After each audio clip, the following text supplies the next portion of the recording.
बेऊ मोही हरहु कलेस विकार।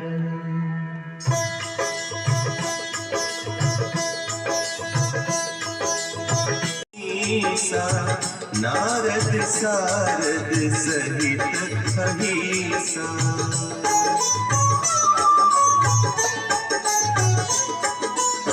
जम कुबेर दिगपाल जाते कवि को विद कही सके काते तुम उपकार। प्रभु मुद्रिका मेरी मुख माही जलधि लांघि गए अचरज नाही। दुर्गम काज जगत के जेते सुगम अनुग्रह तुम्हारे तेते। राम द्वारे तुम रखवारे होत न आज्ञा बिनु पैसारे। सब सुख लहे तुम्हारे।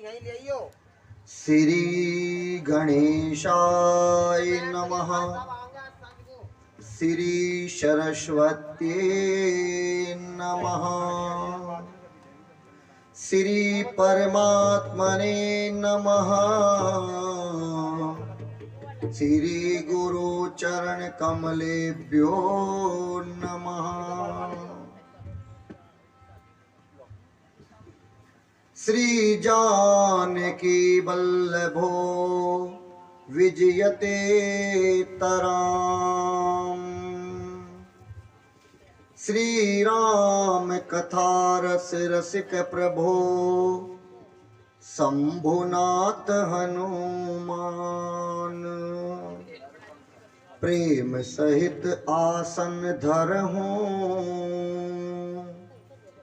सुनहूं कथा करूंगा। बोलिए सियावर रामचंद्र भगवान की। श्री सीतानाथ समारंभाम श्री रामानंदार्य मध्यमाम अस्मदाचार्य पर्यन्ताम वंदे श्री गुरु परंपराम। बोलिए सद्गुरुदेव भगवान की। लोकाभिरामं रणरंगधीरं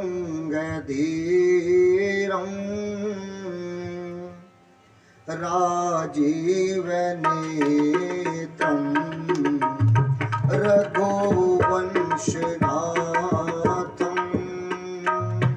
करुणरूपं करुणाकरं तं श्रीरामचन्द्रं शरणं प्रपद्ये। श्रीरामचन्द्रं शरणं प्रपद्ये। कर्पूरघोरं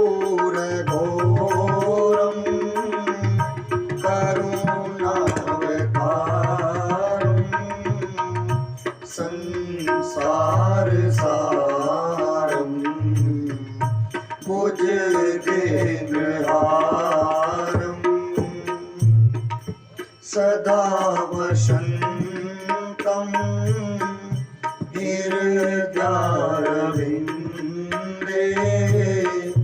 भवाम भवानी सहितं नमामि।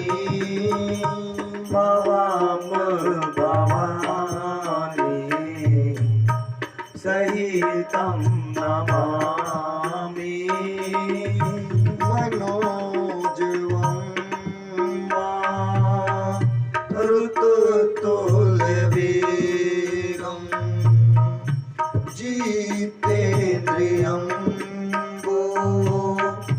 धीमतां वरिष्ठं वातात्मजं वा नरयोगमुख्यं श्रीरामदूतं शरणं प्रपद्ये। श्रीरामदूतं शरणं प्रपद्ये। सीताराम राम राम सीताराम राम राम सीताराम राम राम सीताराम राम राम राजा राम राम राम राजा राम राम राम राम राम राजा राम राम राम सीताराम चरण राति मोरे।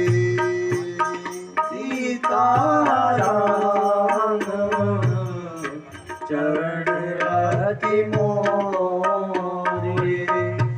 अनुदीन बड़ाऊं अनुग्रह तोरे। अनुदीन बड़ाऊं अनुग्रह तोरे। जाहि विधिनाथ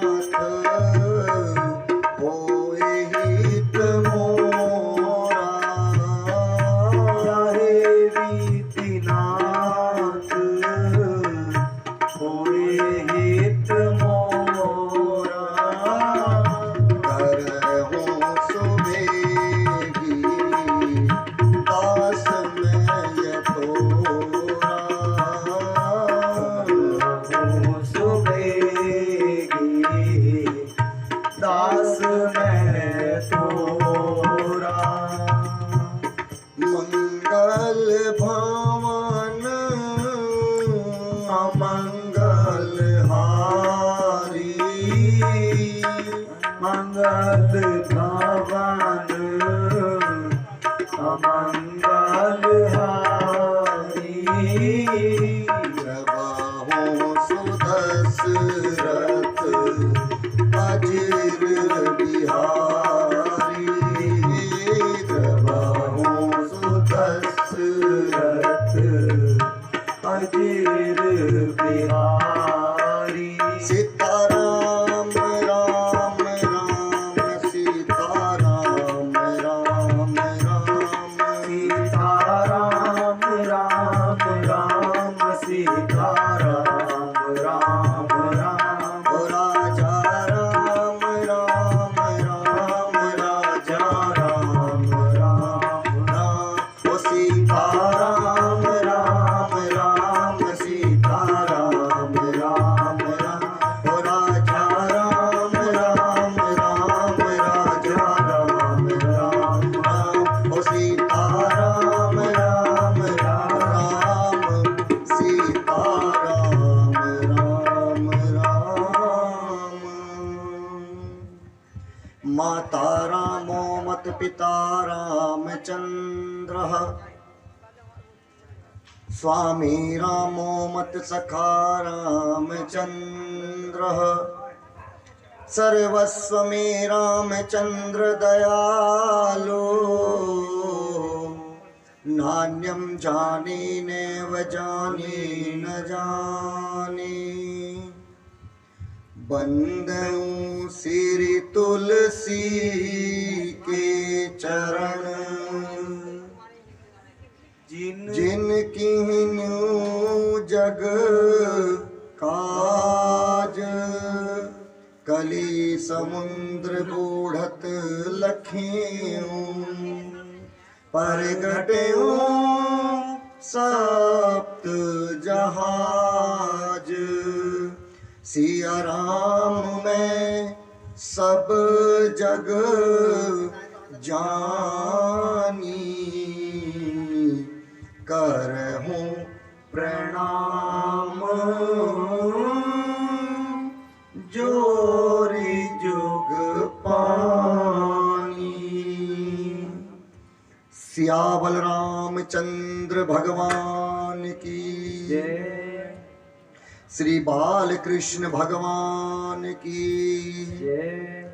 उमापति महादेव की जय। अंजनी पुत्र हनुमान की जय। श्री रामचरित्र मानस भगवान की जय। पूज्यपाद गोस्वामी तुलसीदास जी महाराज की जय। ओम नमो पार्वती पतये हर हर महादेव।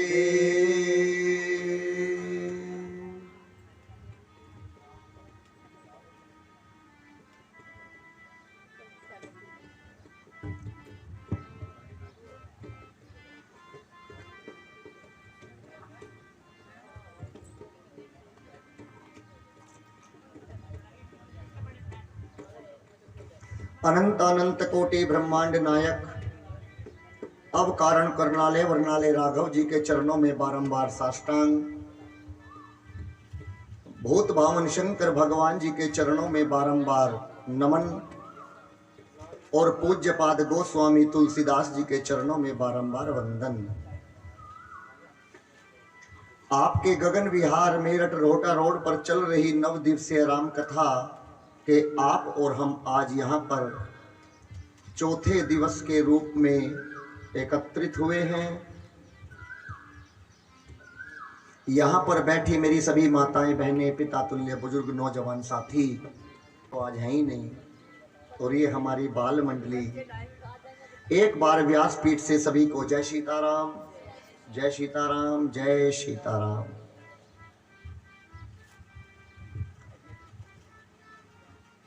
कल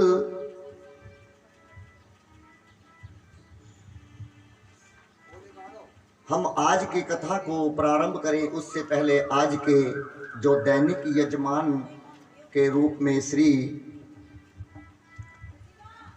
श्रीमती परमिला देवी धर्मपत्नी श्रीमान जी प्रदीप श्रीमती प्रदीप ढाका जी और इनके पुत्र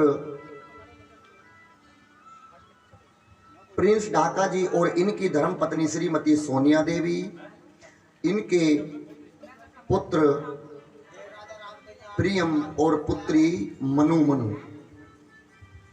दूसरे यजमान सरिता देवी और इनके पुत्र शौर्य शर्मा और श्रुति शर्मा। तीसरे यजमान ओमपाल शर्मा जी, धर्मपत्नी निर्मला देवी जी, उनके पुत्र रविकांत जी और शरीता, पुत्र शौर्य शर्मा और पूर्वी सुराती शर्मा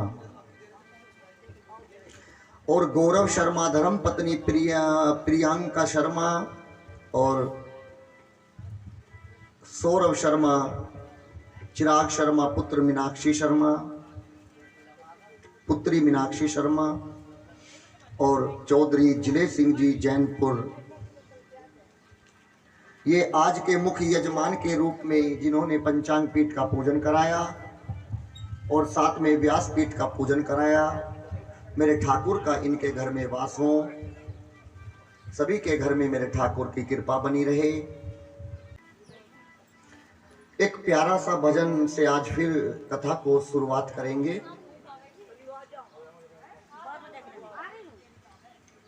चलिएगा।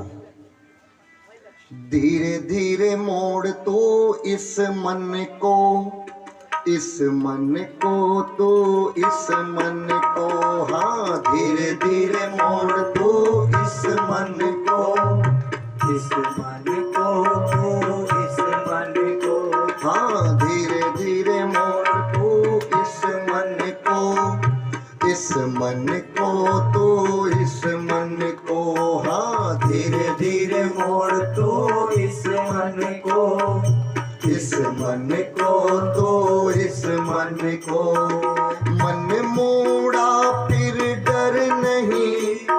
फिर दूर प्रभु का घर नहीं। हाँ, धीरे धीरे मोड़ तू इस मन को, इस मन को, तो इस मन को, धीरे धीरे मोड़ तू इस मन को, इस मन को, तो इस मन को।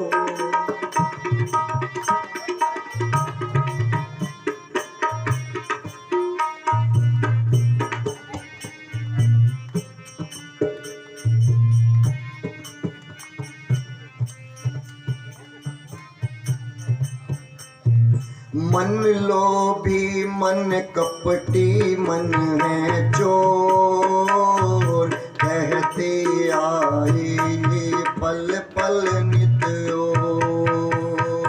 मन लोभी मन कपटी मन है चोर, कहते आए ये पल पल नित ओर। बेईमान तू नादान तू, बेईमान तू नादान तू, गफलत ऐसे कर नहीं, फिर दूर प्रभु का घर नहीं। धीरे धीरे मोड़ दो इस मन को, इस मन को, तो इस मन को। हाँ, धीरे धीरे मोड़ दो इस मन को, इस मन को, तो इस मन को। धीरे धीरे धीरे धीरे धीरे धीरे मोड़ दो इस मन को, इस मन को, तो इस मन को। जय हो।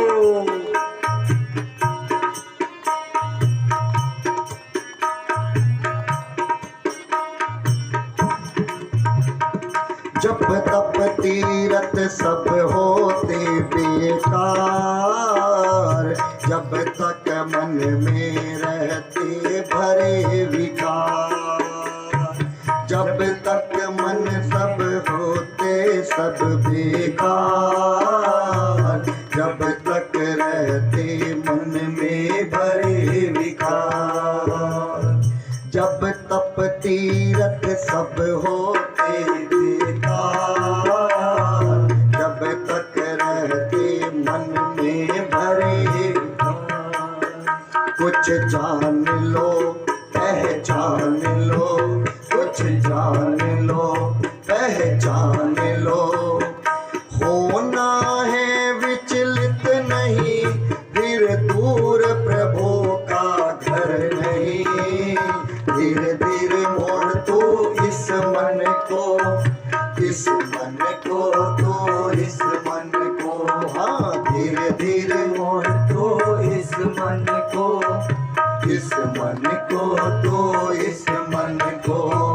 मन मोड़ा फिर डर नहीं, फिर दूर प्रभु का घर नहीं। धीरे धीरे मोड़ तो इस मन को, इस मन को, तो इस मन को। हाँ, धीरे धीरे मोड़ तो इस मन को, इस मन को, तो इस मन को। कल की कथा में आपने सुना था कि विश्वामित्र जी के आश्रम में मेरे रघुनाथ जी और उनके छोटे भाई लखन भैया वहीं पर विश्राम कर रहे थे। विश्वामित्र जी का आश्रम कहाँ है? बक्सर के बगल में एक जगह है जिसका नाम है पटना। वहीं पर विश्वामित्र जी रहते हैं। और जैसे ही प्रातः हुई, स्नान भया, जलपान भया, तो आज विश्वामित्र जी भगवान को विद्या देने के लिए बुलाया और कहा कि राम और लक्ष्मण दोनों मेरे पास आओ।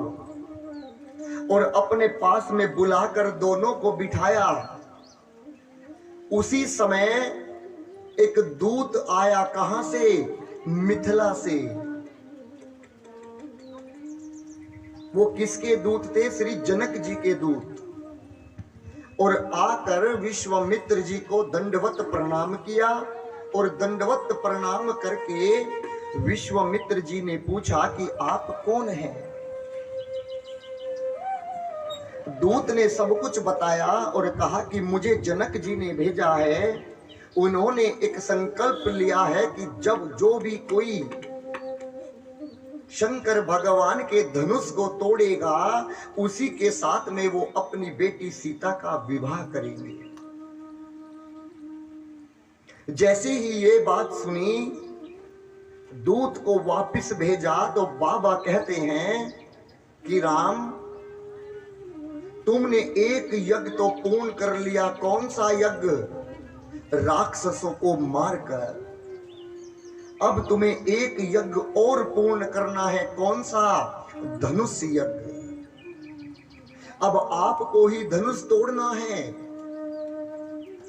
राम जी ने कहा, गुरुजी, आपने तो केवल मेरे पिता से कहा था कि केवल राम को भेजिएगा, राम राक्षसों को मारेंगे, लेकिन आप तो अब दूसरा काम बताने लगे।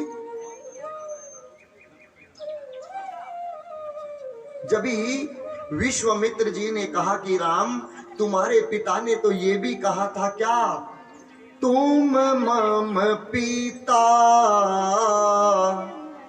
आन नहीं को, कि आज के बाद विश्वामित्र जी आप ही मेरे बेटों के पिता हैं। बाबा कहते हैं, धनुष जाग सुनी कर रघुनाथा, धनुष जाग सुनी रघुकुल नाथा, हरसि चले मुनि वर के साथा, हरसि चले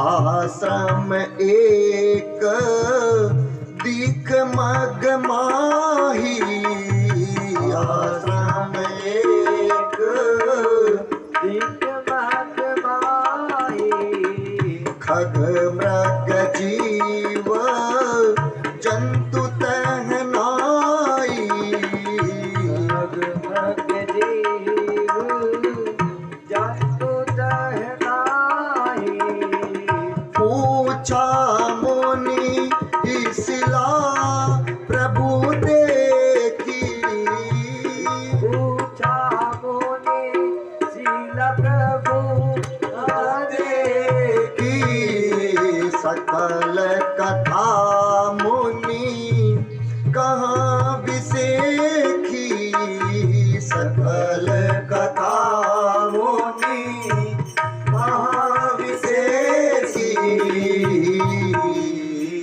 थोड़ी आवाज में क्या कहा विश्वामित्र जी ने कि राम, अब तुम्हें एक और यज्ञ पूरा करना है। कौन सा यज्ञ? धनुष यज्ञ।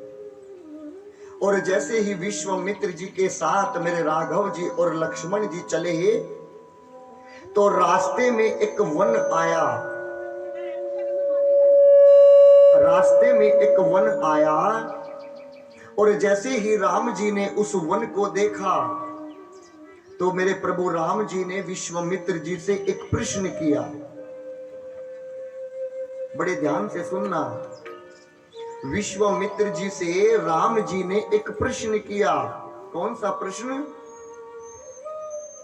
कि गुरुजी, आज तक मैंने ऐसा आश्रम नहीं देखा जिसमें ना कोई पक्षी है, ना कोई पशु है, ना कोई हरी घास है और ना पेड़ों पर पत्ते हैं, कुछ भी नजर नहीं आता, नदियों में जल नहीं है। राम जी ने कहा, ऋषि आश्रम की कोई पुण्य थली, पर आज लगे उजड़ी उजड़ी, नर नारी नहीं पशु पक्षी होना, सुनसान दशा बिगड़ी बिगड़ी।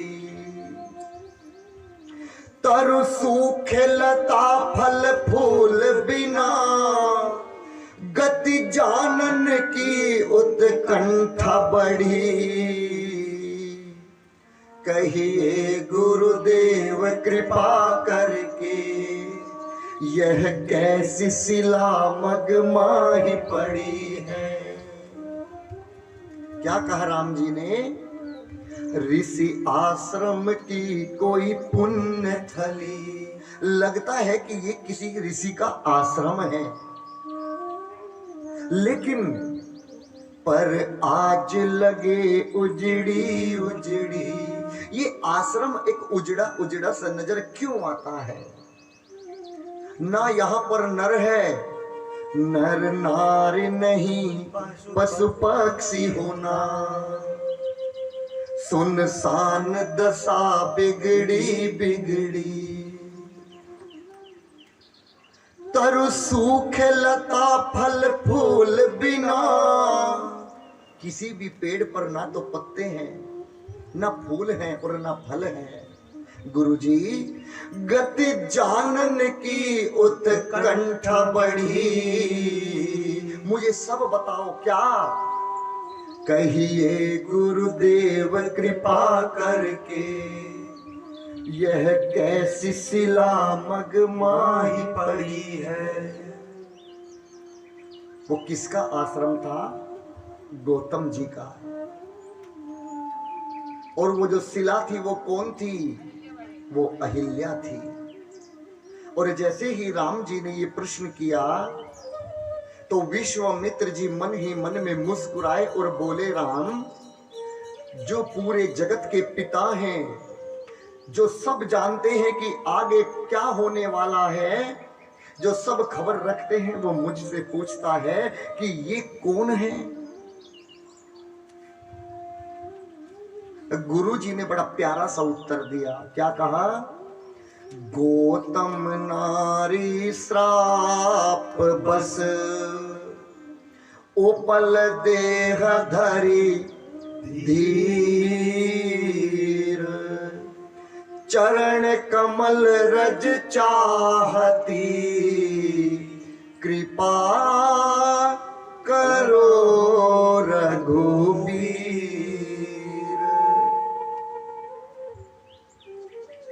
केवल चरणों की रज चाहती है।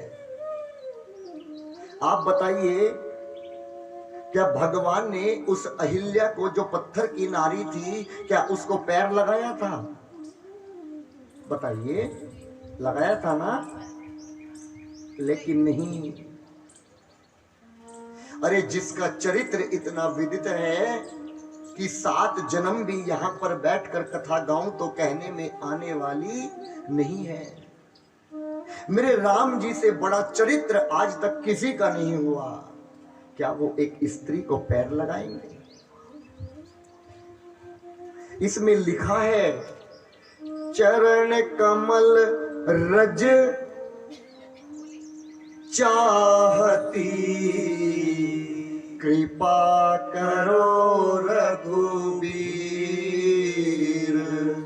कृपा करो रघुबीर। क्या चाहती है? रज, चरणों की धूल चाहती है। और जैसे ही भगवान ने अपना सीधा पांव उठाया और अंगूठे से रज को झाड़ा तो उसमें से क्या हुआ?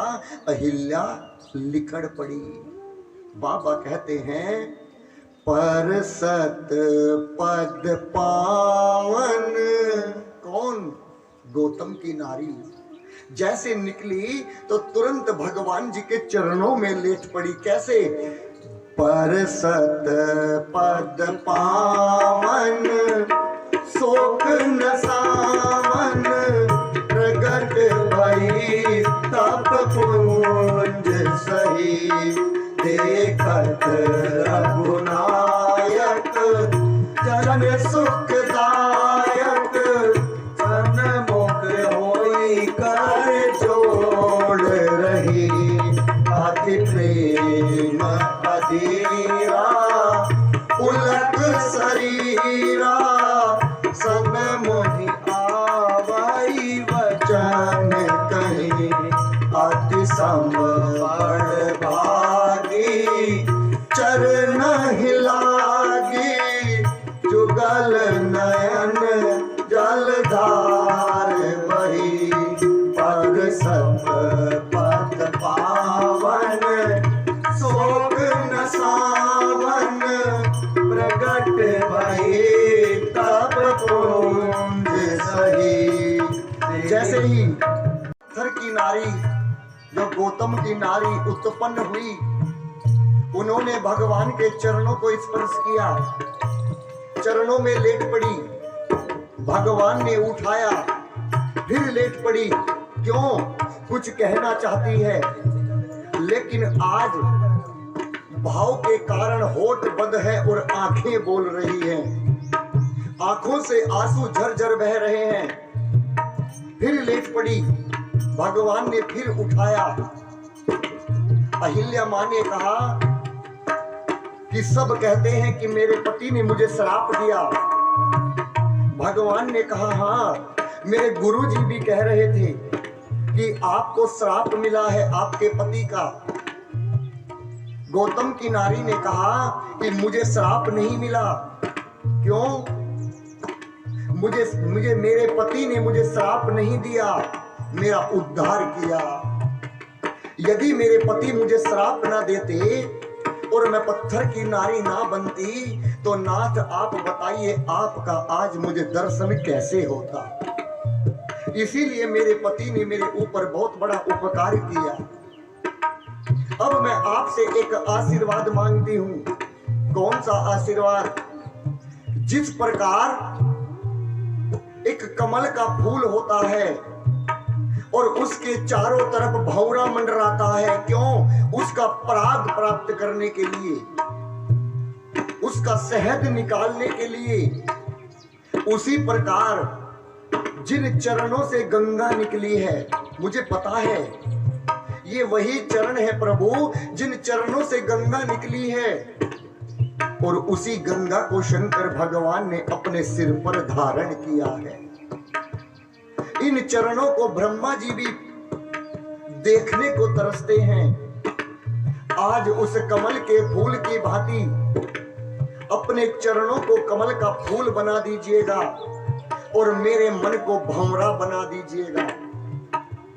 ये दिन रात मन रूपी भंवरा और आपके चरणों में चरण रूपी कमल के चारों तरफ मंडराता रहे, चक्कर काटता रहे। प्रभु आप मुझे आशीर्वाद दीजिएगा। कहा यही भांति सिधारी गौतम नारी पार पार हरि चरण परी जो अति मन भावा सोवर पावा के पति लोक आनंद भई एहि भांति सिधारी गौतम नारी बार बार हरि चरण पड़ी जो अति मन भावा सोवर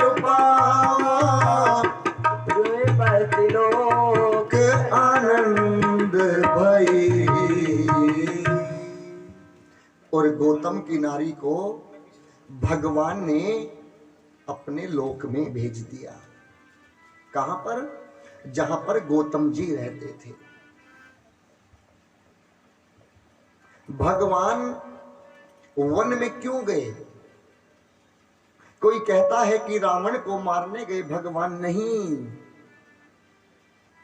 अरे रावण को मारना होता तो जब भगवान कल की कथा में आपने सुना था कि मारीच को एक ऐसा बाण मारा कि 100 योजन दूर भेज दिया, 1200 किलोमीटर। एक योजन में 12 किलोमीटर होते हैं, तो क्या मेरे रघुनाथ जी अपने घर से ही बाण चलाते? क्या रावण को नहीं मार सकते थे? लेकिन ऐसा नहीं है। भगवान अपने भक्तों के लिए दर्शन देने गए थे। भगवान अपने भक्तों को का उद्धार करने के लिए वन में गए थे। बताइए यदि भगवान वन में ना जाते तो आज गौतम की नारी का क्या होता? भगवान वन में ना जाते तो सबरी माँ का क्या होता? भगवान वन में ना जाते तो केवट भैया गंगा के किनारे पर बैठे बैठे प्राण त्याग देते। भगवान वन में ना जाते तो जटायु जी का क्या होता? रावण को मारना तो एक बहाना था, अरे भगवान तो अपने भक्तों के लिए वन में गए थे।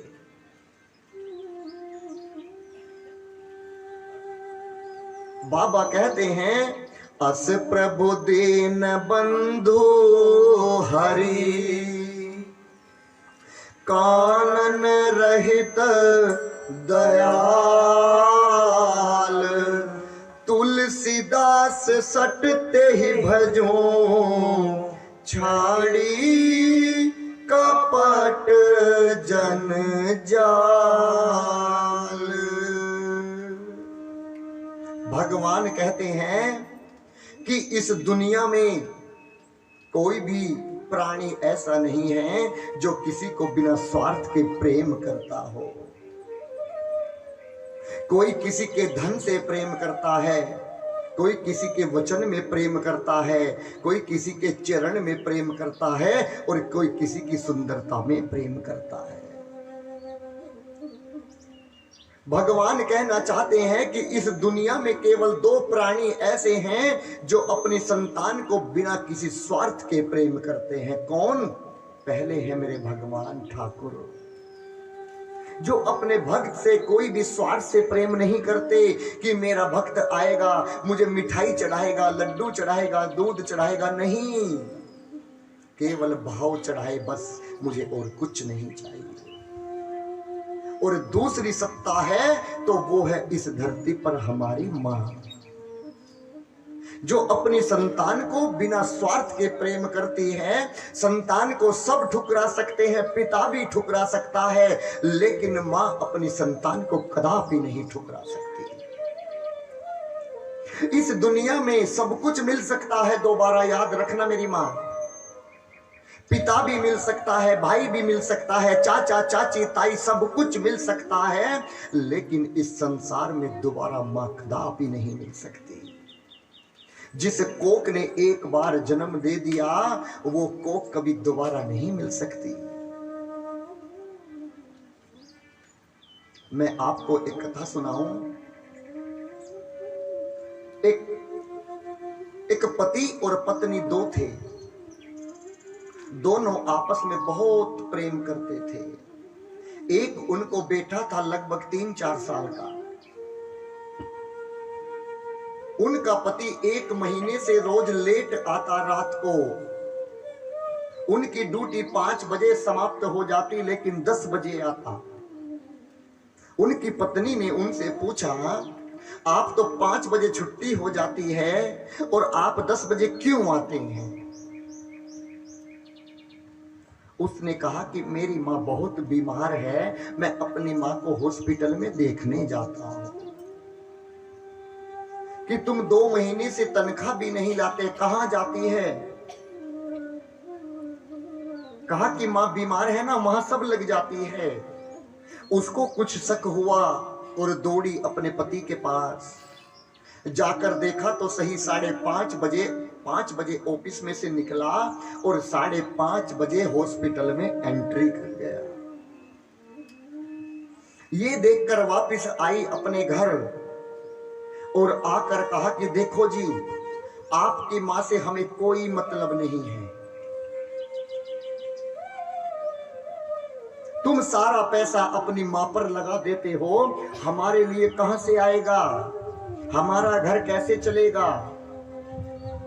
बोला बस कुछ ही दिनों की बात है, माँ बहुत बीमार है, माँ अच्छी हो जाएगी तो फिर मैं माँ को घर ले आऊंगा। बोली कदापि घर मत लाना। अगर तुम माँ को घर लाए और आज तुम रात को 10 बजे आए और तुमने इस महीने की तनख्वाह नहीं लाकर दी तो याद रखना मैं इस घर को छोड़कर चली जाऊंगी।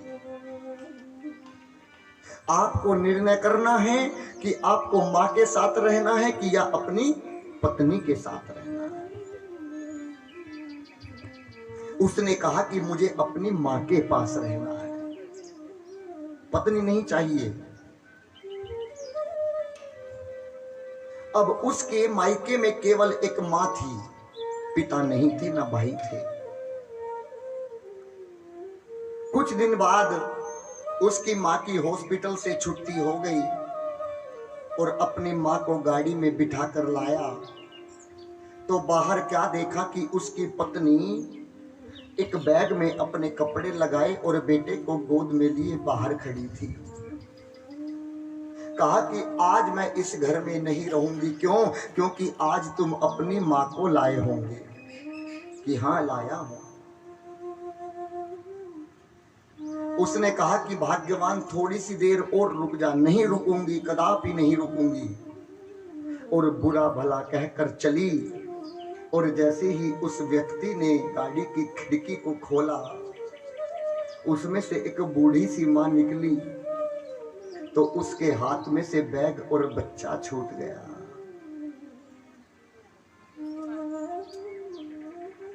क्योंकि उसमें उसकी मां बैठी थी।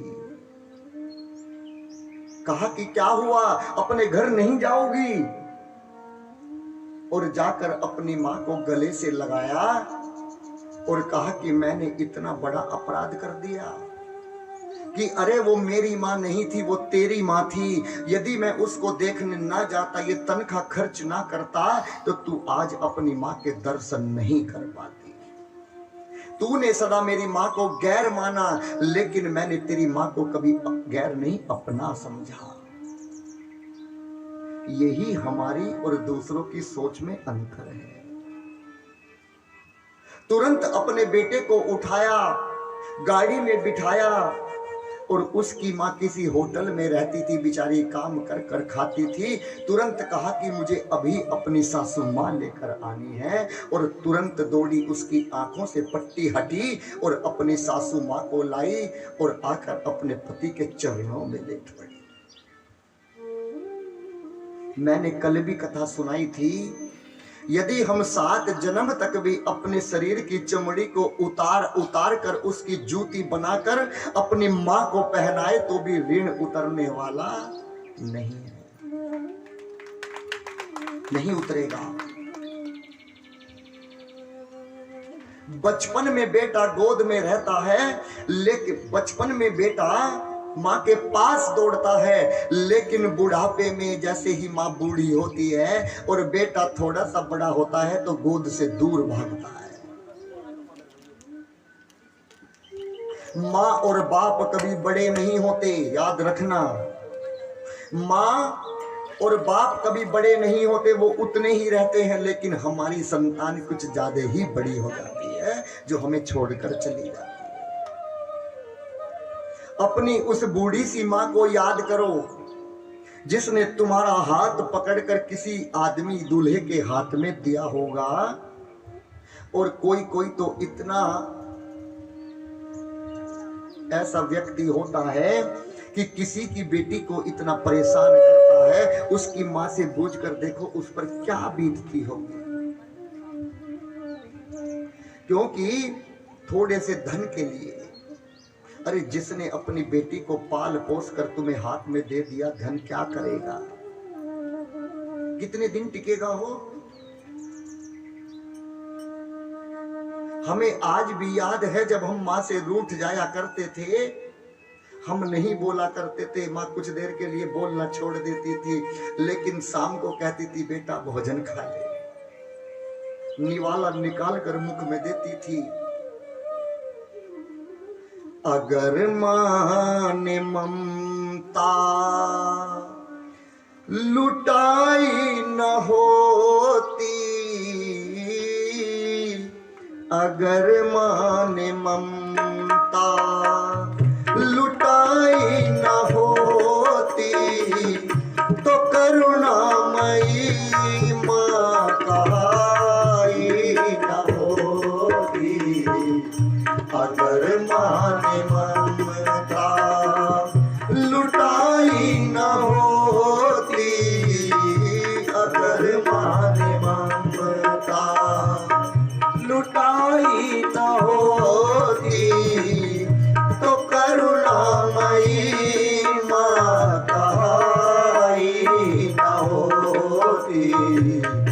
अगर माने ममता।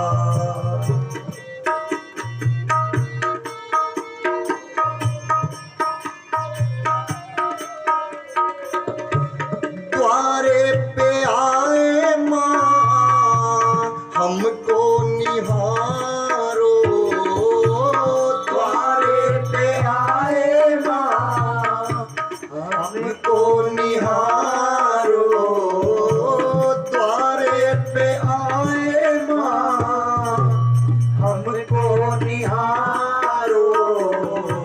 सोई हुई तकदीर संवारो, सोई हुई तकदीर संवारो।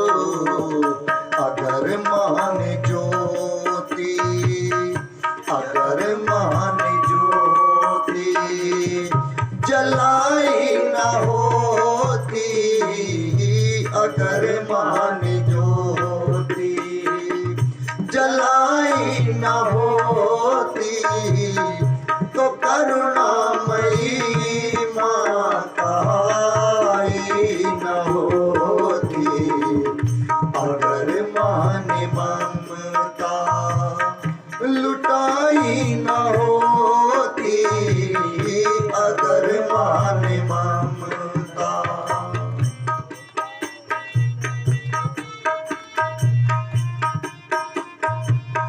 याद करो जब रूठते थे छोटी छोटी सी बातों पर, माँ ये वाला कपड़ा नहीं लूंगी, वो वाला लूंगी, माँ ये खरीदूंगी। माँ से रूठते थे, माँ मनाने आती थी। हम क्यों मनाए? क्यों? क्योंकि माँ अपने आप आएगी। हमें क्या पड़ी है माँ हम तुम्हें मनाए, हमें क्या पड़ी है माँ हम तुम्हें बनाए। हमें क्या पड़ी है माँ हम तुम्हें मनाए। हमें क्या पड़ी है माँ हम तुम्हें बनाए। हमारा तो हक है कि हम रूठ जाएं, हमारा तो हक है कि हम रूठ जाएं। अगर माँ मनाने, अगर माँ मनाने तू आई न होती, अगर माँ मनाने तू आई न होती, तो करुणामयी माँ कहाई न होती। अगर माने ममता लुटाई न होती, अगर माने ममता।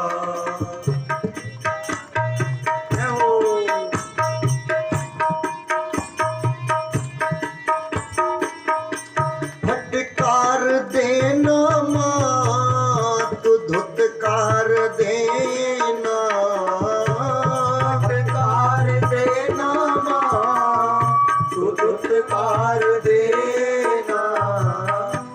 फटकार देना माँ तू धुतकार देना, फटकार देना माँ तू धुतकार देना।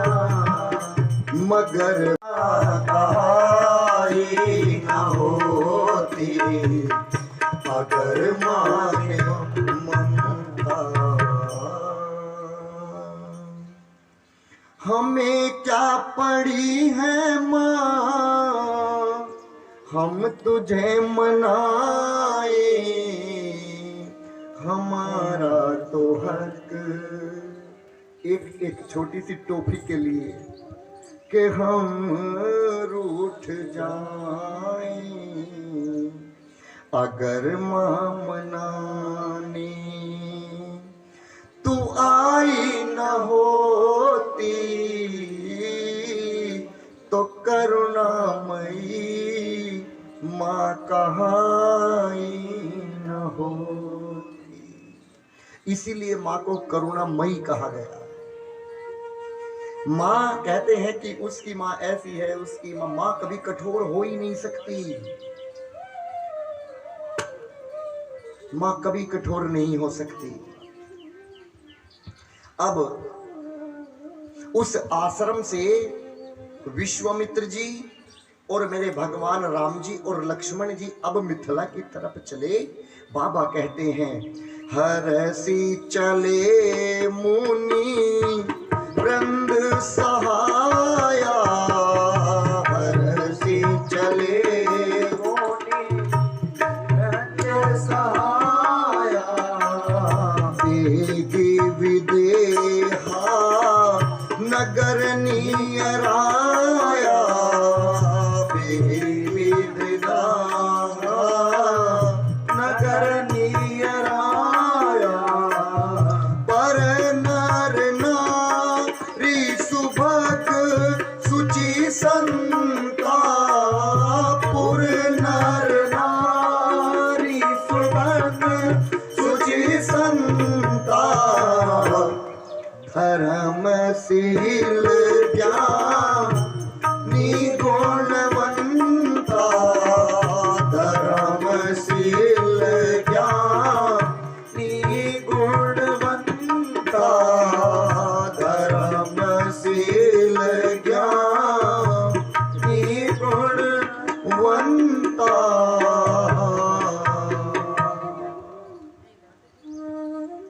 देखिएगा जैसे भगवान आगे चले तो बेगी विदेह नगर नियर आया। यहाँ पर गोस्वामी तुलसीदास जी ने इंग्लिश भी लिखी है। क्या लिखा है इंग्लिश में? क्या लिखा है? नियर आया। नियर माने पास आया। कौन? तुरंत जनकपुर पास आया। विदेह कहते हैं जिसको संतान नहीं होती उसको कहते हैं विदेहा। पास आया और जैसे ही मिथिला में प्रवेश किए तो एक बड़ा सुंदर सा आम का बगीचा था। विश्वामित्र जी ने सोचा कि इससे अच्छा विश्राम करने के लिए और कौन सा स्थान मिलेगा, चलिए राम यहीं पर कुछ देर विश्राम करते हैं। और जैसे ही विश्राम करने लगे तो वहीं पर जनक जी के माली थे जो बाग में रहते थे। वो तुरंत दौड़े जनक जी के पास और जाकर कहा, ए जी स्वामित्र महामुनि आए, समाचार मिथिलापति पाए। विश्वामित्र महामुनि आए, समाचार मिथिलापति पाए। संग सचिव सुचि भोर भटा, हो सुर बर गुण ख्याति। चले मिलन मुनि नायक ही, मुदित राव एहि भांति। कीनी प्रणाम चरण धरि माथा, कीनी प्रणाम इसमें से चरण धरि माथा। कीनी प्रणाम चरण धरि माथा, कीनी प्रणाम चरण धरि माथा। दीन आशीष मुदित मुनि नाथा, दीन आशीष मुदित मुनि नाथा। कुशल प्रसन्न कहीं बारही बारा, कुशल प्रसन्न कहीं बारही बारा। और विश्वामित्र ने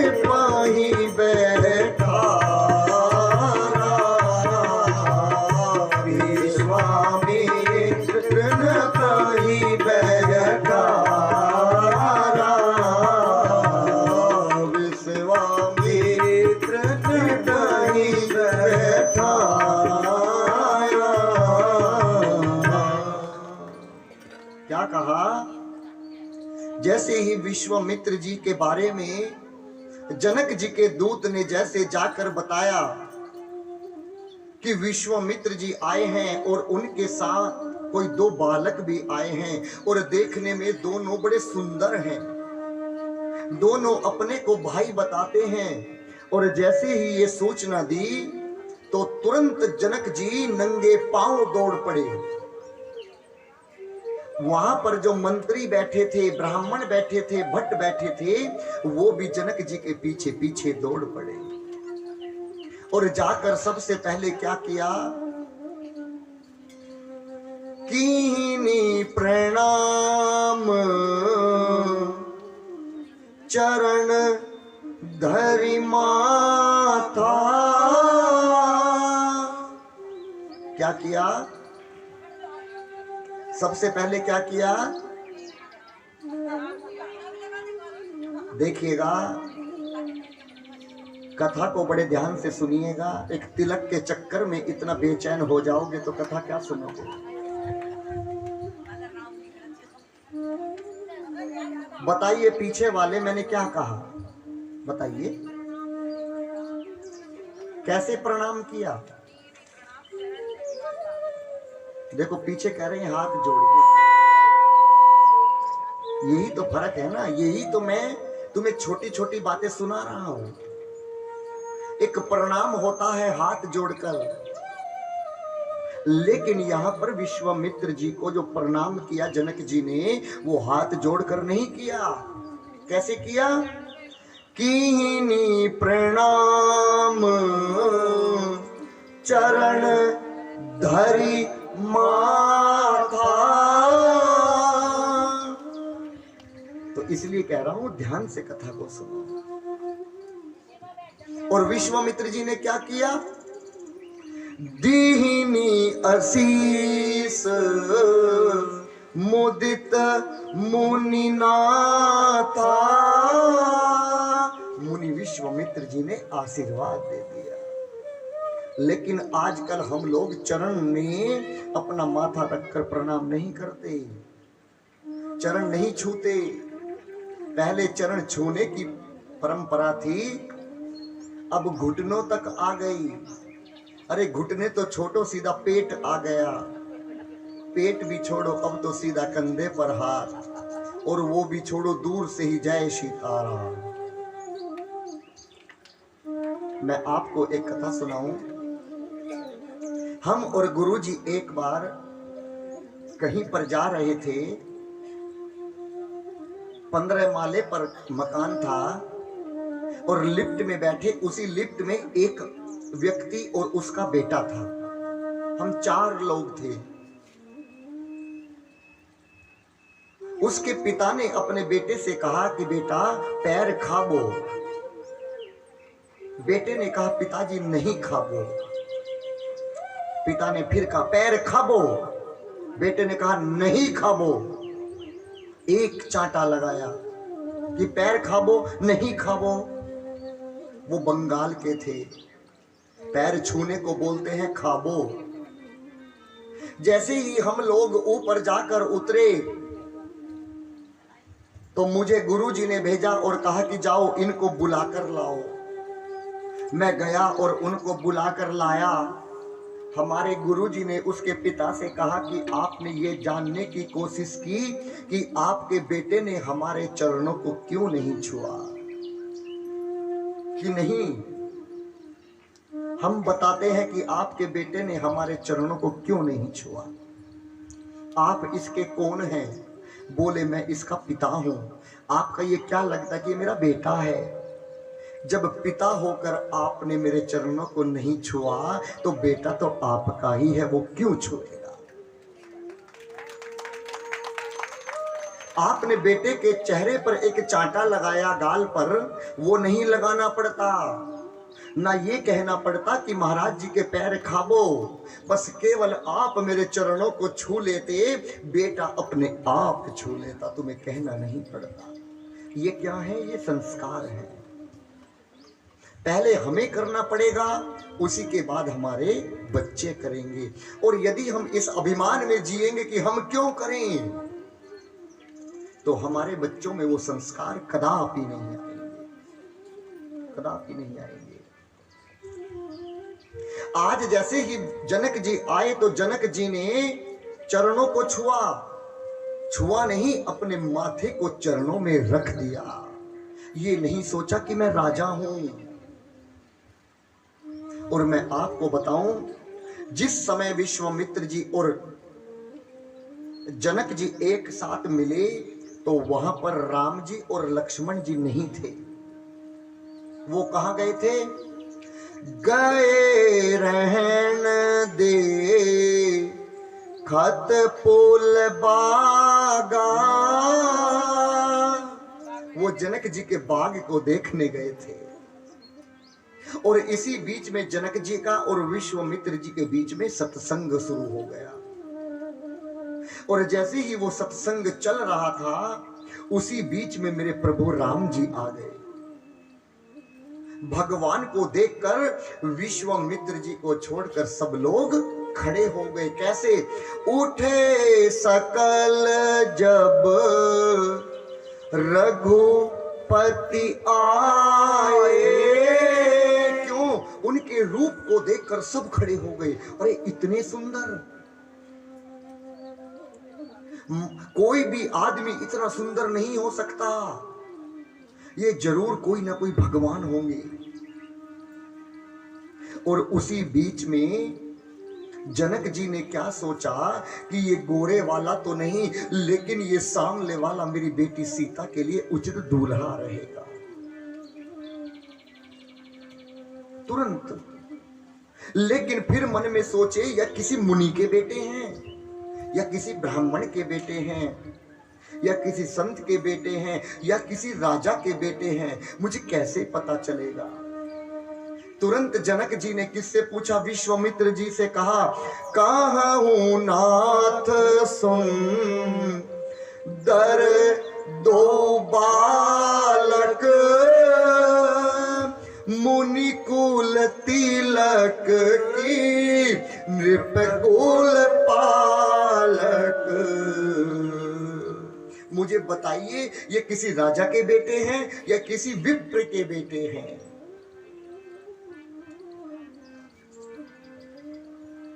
वेद जिनको ना इति कहते नहीं थकते। जनक जी कहते हैं, ये सामने वाला को देखकर आज मेरा मन मेरे बस में नहीं है। जिस प्रकार पूर्णिमा के चांद को देखकर चकोर पागल हो जाती है, आज मैं जनक, आज मैं इस सामने वाले को देखकर क्यों पागल होता जा रहा हूं, मुझे कुछ नहीं पता है। विश्वामित्र जी से कहा कि आप ही बताइए कि ये कौन है। अब विश्वामित्र जी ने सोचा कि यदि ये कह दूं कि ये राम भगवान है तो इनका गुप्त रूप उजागर हो जाएगा, और यदि ये कह दूं कि तुमने साधारण पुरुष में एक ब्रह्म का दर्शन कर लिया तो जनक जी सोचेंगे कि अभी मेरा ज्ञान कम है, कि तूने एक साधारण पुरुष में भगवान का दर्शन कर लिया। विश्वामित्र जी कहते हैं, जब कोई सीरियस बात हो तो ठाटा मारकर हंस देना चाहिए। बोले, हाँ हाँ हाँ, आपने बिल्कुल ठीक पहचाना, बिल्कुल ठीक कहा। और उनका परिचय देने लगे। क्या परिचय दिया? रघुकुल मणि 10 रथ के जाए, मम हित लागी नरेश पठाए। रघुकुल मणि 10 रथ के जाए, हित लागी नरेश पठाए। सुंदर श्याम गोर दो भ्राता, सुंदर श्याम गोर दो भ्राता। आनंद हो के आनंद गाता, आनंद हो के आनंद गाता। बताया कि ये चक्रवर्ती सम्राट अयोध्या दशरथ के पुत्र हैं। और जैसे ही कहा कि राजा के पुत्र हैं तो हंसे और कहा कि चलो ये तो पक्का हो गया कि किसी राजा के बेटे हैं। लेकिन फिर सोच में पड़ गए, क्यों? ये तो ठीक है कि राजा के बेटे हैं, ये बहुत सुंदर भी हैं, लेकिन इतने छोटे हैं, उस धनुष को कैसे तोड़ पाएंगे? अब इस बात को लेकर भ्रम में रह गए। जो भी देखिएगा, एक ही मंत्र से सब देवताओं की पूजा नहीं होती। जैसा देवता वैसा ही मंत्र बोलना पड़ता है। उसी प्रकार जैसा मेहमान होता है उसी के हिसाब से उसकी रहने की व्यवस्था करानी पड़ती है। जो भी आज मिथिला में सबसे सुंदर महल था उसका नाम था सीता भवन। वो मेरी मां जानकी जी का भवन था। उसी में भगवान को रहने के लिए स्थान दिया। उसमें विश्वामित्र जी, राम जी और लक्ष्मण जी को विश्राम के लिए उसी महल में छोड़ दिया। अब जैसे ही प्रातः हुई, सवेरा हुआ, राम जी आए, लक्ष्मण भैया को संग लाए और गुरु जी स्नान कर कर बैठे तो गुरु जी ने पढ़ाई शुरू कर दी। लक्ष्मण भैया बोले कि भैया आज मेरा मन पढ़ाई में नहीं लगता। क्यों? आज मैं मिथिला में घूमना चाहता हूं। राम जी ने गुरु जी से कहा कि गुरुवर, आज छोटे भैया का मन पढ़ाई में नहीं लगता, वो घूमना चाहता है। यदि आप कहें तो मैं भैया को घुमा कर ले आऊं। गुरु जी मंद मंद हंसने लगे और कहे कि बेटा, दोनों ने योजना तो अच्छी बनाई है कि घुमा वो सकता है जो पहले से घूमा हो। क्या राम, तुम पहले से मिथिला में घूमे हो? अब मुझे क्या पता बहन का घर कहाँ है। यदि पहले से घूमूंगा जब तो किसी को लेकर जा सकता हूं घर पे। गुरुजी मंद मंद मुस्कुराने लगे कि राम भी घूमना चाहते हैं, मुझसे झूठ बोलता है कि भैया को घुमा कर लाता हूं। गुरुजी ने कहा कि जाओ, दोनों जाओ और समय से वापस आना। क्या कहा? जाई देखी आवहूं नगर, सुख निधान दो भाई। दोनों जाओ और क्या करना? करहूं सफल सबके नयन, ये सुंदर बदन दिखाई। दोनों जाओ और अपना सुंदर सा ये बदन दिखाकर सबकी आंखों को सुफल कर दो और जल्दी वापस आ जाना। भगवान गए, बस बंदी रहे। भगवान गए और जो कल जनक जी के साथ में दौड़े हुए आए थे, कौन? भट्ट, मंत्री, ब्राह्मण, उन्होंने घर जाकर नहीं बताया होगा कि बहुत सुंदर आए हैं। जैसे ही उन्होंने अपने घर जाकर बताया, अब वो ही बच्चे बाहर खेल रहे थे। तुरंत दौड़े अंदर, कहा पिताजी, जिसके बारे में आप रात बता रहे थे कि दो भाई बहुत सुंदर आए हैं, वो बाहर आए हैं घूमने, जल्दी चलो। दोनों बच्चे कहते हैं, एज देखन नगर भूप सुत आए, समाचार पुरवासिन पाए। देखत नगर भूप सुत आए, समाचार पुरवासिन पाए। धाये धाम काम सब त्यागी, मन हो रंग नीति लूटन लागी। धाये धाम काम सब त्यागी, मन हो रंग निधि लूटन लागी। जुबती भवन जरो कन लागी, जुबती भवन